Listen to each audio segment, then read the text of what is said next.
ভাবুন তো, billion billion বছর আগে আমাদের এই পৃথিবী কেমন ছিল? কোনো বনজঙ্গল নেই, প্রাণী নেই, শুধু একটা জ্বলন্ত প্রাণহীন পাথরের গোলক। তো সেই বিশৃঙ্খল অবস্থা থেকে আজকের এই প্রাণোচ্ছল পৃথিবীর জন্ম কিভাবে হলো? আজকের এই বিশ্লেষণে আমরা সেই দারুণ রোমাঞ্চকর গল্পটাই জানব। আর না, এটা কোনো জাদুমন্ত্র ছিল না, এটা ছিল স্রেফ পদার্থবিজ্ঞান আর রসায়নের এক অদ্ভুত নিখুঁত মেলবন্ধন। মহাবিশ্বের সবচেয়ে বড় রহস্যগুলোর একটা নিয়ে আমাদের মনে প্রশ্ন জাগতেই পারে। কিভাবে সাধারণ কিছু জড় পদার্থ প্রাণে জেগে উঠল? মানে ছড়িয়ে ছিটিয়ে থাকা কিছু জড় পরমাণু আর বিষাক্ত গ্যাস কিভাবে জীববিজ্ঞানের এত সুশৃঙ্খল একটা কাঠামো তৈরি করল?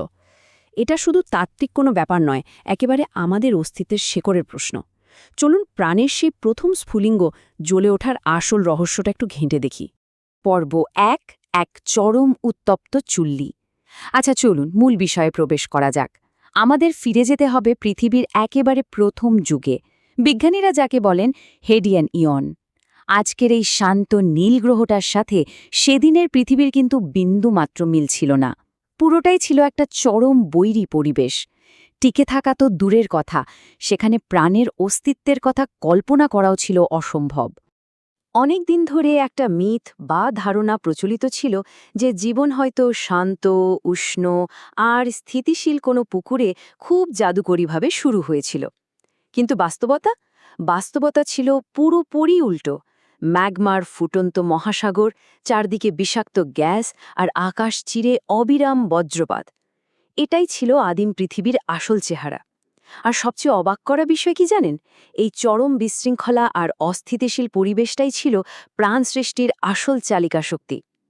তাপগতিবিদ্যার নিয়মই বলে, একদম স্থিতিশীল পরিবেশে নতুন কোনো বিক্রিয়া ঘটে না। জীবন শুরুর জন্য দরকার ছিল বিপুল শক্তির আদান প্রদান। আর আদিম পৃথিবীর সেই উত্তপ্ত চুল্লি ঠিক এই কাজটাই করে দিয়েছিল। এই বিশাল পরিবর্তনের স্কেলটা বুঝতে হলে আমাদের একটু সময়ের টাইমলাইনটার দিকে তাকাতে হবে। আজ থেকে প্রায় 4.5 বিলিয়ন বছর আগের কথা। মহাজাগতিক ধুলোবালি আর গ্যাসের মেঘ থেকে আমাদের পৃথিবীর রূপ নিতে শুরু করে। এরপর পৃথিবী যখন একটু একটু করে শীতল হচ্ছে, প্রায় 4.4 বিলিয়ন বছর আগে শতাব্দীর পর শতাব্দী ধরে চলা অবিরাম বৃষ্টির ফলে তৈরি হয় আদিম মহাসাগর। আর এই মহাসাগরের গভীরেই শুরু হয় রাসায়নিক বিবর্তন, যার চূড়ান্ত ফল হিসেবে আজ থেকে প্রায় 3.5 বিলিয়ন বছর আগে উদ্ভব হয় লুকা বা লাস্ট ইউনিভার্সাল কমন অ্যানসেস্টার। আর হ্যাঁ, এই লুকা থেকেই আজকের পৃথিবীর সব প্রাণীর উৎপত্তি। পর্ব 2, স্ফুলিঙ্গের রসায়ন। গ্রহের এই বিশাল ক্যানভাস থেকে এবার আমরা একটু আণুবীক্ষণিক স্তরে চোখ রাখি। চলুন দেখি কিভাবে এই চরম বিশৃঙ্খল পরিবেশ আর অসীম শক্তির যোগান একটা নিখুঁত রাসায়নিক প্রভাবক হিসাবে কাজ করেছিল। ব্যাপারটা বুঝতে 1953 সালের সেই বিখ্যাত মিলার উরে পরীক্ষার কথা ভাবা যাক। গবেষণাগারের ভেতরেই আদি পৃথিবীর পরিবেশ তৈরি করা হয়েছিল। নিচে ফুটন্ত পানি, যা আদিম মহাসাগরের মতো। ওপরের ফ্লাস্কে মিথেন, অ্যামোনিয়া আর হাইড্রোজেনের মতো গ্যাস, যা আদি বায়ুমণ্ডল। এরপর সেখানে দেয়া হলো বৈদ্যুতিক স্ফুলিঙ্গ, মানে কৃত্রিম বজ্রপাত আর কি। ফলাফল রীতিমতো অবিস্মরণীয়। মাত্র কয়েকদিনের মধ্যেই সেই সাধারণ গ্যাসগুলো রূপান্তরিত হয়ে অ্যামিনো অ্যাসিডের মতো জটিল জৈব অণু তৈরি করে ফেলল। একদম হাতে কলমে প্রমাণ হয়ে গেল যে সঠিক পরিবেশ পেলে প্রকৃতি নিজেই স্বতঃস্ফূর্তভাবে প্রাণের উপাদানগুলো তৈরি করে নিতে পারে। পর্ব 3, 3টি মূল গাঠনিক উপাদান। এখন সবচেয়ে কৌতূহলের বিষয়টা হলো, সেই আদিম সুপে তো হাজার হাজার রাসায়নিক উপাদান তৈরি হচ্ছিল, তাই না? কিন্তু জীবন তার নিজের কাঠামো দাঁড় করানোর জন্য খুব নির্দিষ্ট কয়েকটা উপাদানকেই বেছে নিয়েছিল। চলুন দেখে নিই সেই জাদুকরী উপাদানগুলো আসলে কি। জীববিজ্ঞানের এই জটিল কাঠামোটাকে আমরা খুব সহজে 3 ভাগে ভাগ করতে পারি। প্রথমটা হলো অ্যামিনো অ্যাসিড। এরা হলো অনেকটা রাজমিস্ত্রি বা বিল্ডিংয়ের ইটের মতো, যারা প্রোটিন গঠন করে, কোষের সব কাজ চালায়। দ্বিতীয়টা হলো নিউক্লিওটাইড। এদেরকে বলতে পারেন লাইব্রেরিয়ান বা তথ্যভাণ্ডার। এরা ডিএনএ এবং আরএনএ তৈরি করে আমাদের যাবতীয় জেনেটিক তথ্য জমিয়ে রাখে। আর তৃতীয়টা হলো লিপিড বা চর্বি জাতীয় অণু। এরা হলো কোষের দেয়াল, যা ভেতরের সবকিছুকে বাইরের পরিবেশ থেকে সুরক্ষিত রাখে। মূলত এই 3টি উপাদানই হলো যে কোনো প্রাণের একদম বেসিক ফাউন্ডেশন। কিন্তু শুধু উপাদান থাকলেই তো আর হবে না, তাই না? এগুলোকে এক জায়গায় এনে জড়ো করার জন্য দরকার ছিল একটা বিশেষ পরিবেশের। বিশাল মহাসাগরে এই উপাদানগুলো ছড়িয়ে ছিটিয়ে থাকলে তো কখনোই তারা জটিল রূপ নিতে পারত না। দরকার ছিল প্রাকৃতিক ইনকিউবেটরের, যেমন ধরুন জোয়ার ভাটার পুকুর।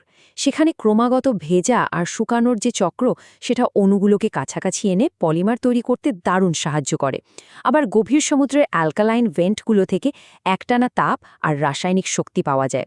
অন্যদিকে কাদামাটির বৈদ্যুতিক চার্জযুক্ত পৃষ্ঠগুলো অণুগুলোকে সুশৃঙ্খলভাবে সাজানোর জন্য একদম পারফেক্ট টেমপ্লেট হিসেবে কাজ করে। পর্ব ৪, আরএনএ জগৎ। এখানে এসে জীববিজ্ঞানের সবচেয়ে বড় ধাঁধাটা আমাদের সামনে হাজির হয়। ব্যাপারটা হলো, প্রোটিন এনজাইম ছাড়া ডিএনএ তার নিজের কপি তৈরি করতে পারে না, আবার ডিএনএর ভেতরে থাকা তথ্য ছাড়া প্রোটিন তৈরি হওয়াও অসম্ভব। তাহলে একদম শুরুতে কোনটা আগে এসেছিল, মুরগি না ডিম? সুতরাং এখানকার সবচেয়ে গুরুত্বপূর্ণ পয়েন্টটি হল, এই ধাঁধার উত্তর লুকিয়ে আছে আরএনএ বা আরএনএর মধ্যে। বিজ্ঞানীরা প্রমাণ করে দেখিয়েছেন যে আরএনএ শুধু তথ্যই জমা রাখে না, বরং এটা নিজে ভাঁজ হয়ে এনজাইমের মতো কাজও করতে পারে।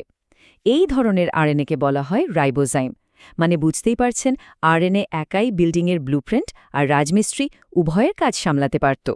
জীবনের শুরুতে এই আরএনএ জগৎ বা আরএনএ ওয়ার্ল্ড ছিল প্রাণের আসল ভিত্তি। পর্ব ৫, প্রোটোসেলের উত্থান।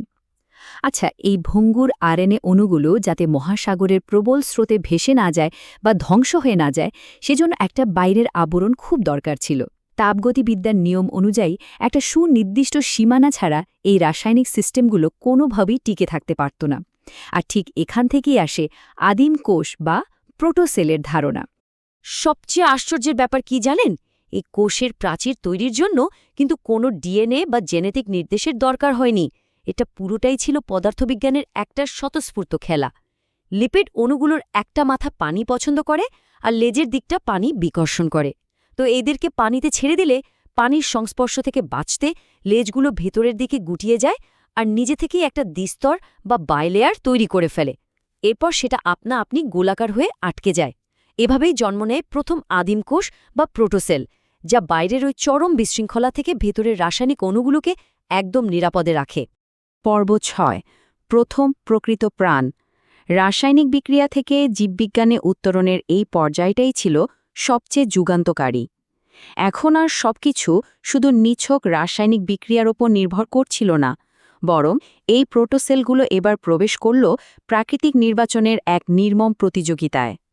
আদিম এই প্রোটোসেলগুলোর আরএনএ যখন নিজেদের কপি তৈরি করত, তখন প্রচুর ভুল হতো। আর এই ভুল বা মিউটেশনগুলোই তৈরি করত নতুন নতুন বৈশিষ্ট্য বা ভ্যারিয়েশন।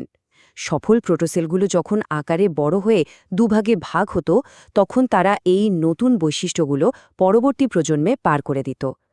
যে প্রোটোসেলের আরএনএ সবচেয়ে দ্রুত রাসায়নিক বিক্রিয়া করতে পারত আর সবচেয়ে ভালোভাবে শক্তি টেনে নিতে পারত, তারাই এই টিকে থাকার লড়াইয়ে জিতে যেত। এভাবেই একটু একটু করে শুরু হয় প্রাণের প্রথম বিবর্তন। চলুন দেখি কিভাবে এই সিস্টেমটা বিলিয়ন বিলিয়ন বছর ধরে নিজেকে উন্নত করেছে। কোটি কোটি বছর ধরে চলায় প্রাকৃতিক নির্বাচন আদিম সেই ভঙ্গুর সিস্টেমকে একটা দারুণ শক্তিশালী মেশিনে রূপান্তর করে ফেলে। ভুলপ্রবণ আরএনএর জায়গা দখল করে নেয় অনেক বেশি স্থিতিশীল ডিএনএ। ধীরগতির রাইবোজাইমের জায়গায় আসে অত্যন্ত দ্রুতগতির প্রোটিন এনজাইম, আর ওই ছিদ্রযুক্ত আদিম আবরণের বদলে তৈরি হয় একদম মজবুত কোষ প্রাচীর। এই দীর্ঘ আর জটিল প্রক্রিয়ার চূড়ান্ত ফসলই হল আমাদের সেই আদিপিতা, লাস্ট ইউনিভার্সাল কমন অ্যানসেস্টার বা সংক্ষেপে লুকা।